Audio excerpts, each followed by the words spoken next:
Papa Leo ka dalë me një nga deklaratat më të forta të pontifikatit të tij, duke akuzuar liderët botror se po shkatërrojnë njerëzimin me luftra dhe tirani.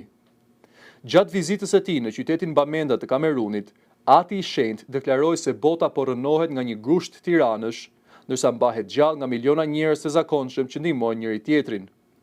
Në fjalimin e tij, Papa tha se mjeshtrit e luftës bëjnë sikur nuk e dinë se shkatërrimi ndodh në një çast, por rindërtimi kërkon një jetë të tërë dhe ndonjëherë as ajo nuk mjafton.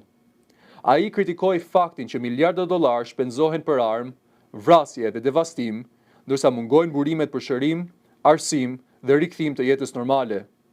Papa Leo dënoi gjithashtu liderët që përdorin fen si justifikim për luftra dhe konflikte, duke i quajtur këtë një deformim të vlerave shpirtërore. Deklaratat e tij vijnë vetëm pak ditë pasi presidenti amerikan Donald Trump e sulmoi sërish në rrjetet sociale, duke i quajtur papën të dobët ndaj krimit dhe të paaftë në politikën e jashtme.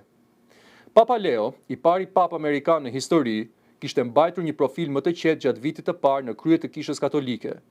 Por, muajt e fundit është shfaqur gjithnjë e më kritik ndaj luftës që shpërtheu pas sulmeve amerikano-izraelite ndaj Iranit. Vizita e tij në Kamerun ka sjellë gjithashtu shpresë për zbutjen e konfliktit të brendshëm në rajonet anglishtfolse të vendit, ku përplasjet mes forcave qeveritare dhe separatistëve kanë lënë mijëra viktima dhe qindra mijëra të zhvendosur.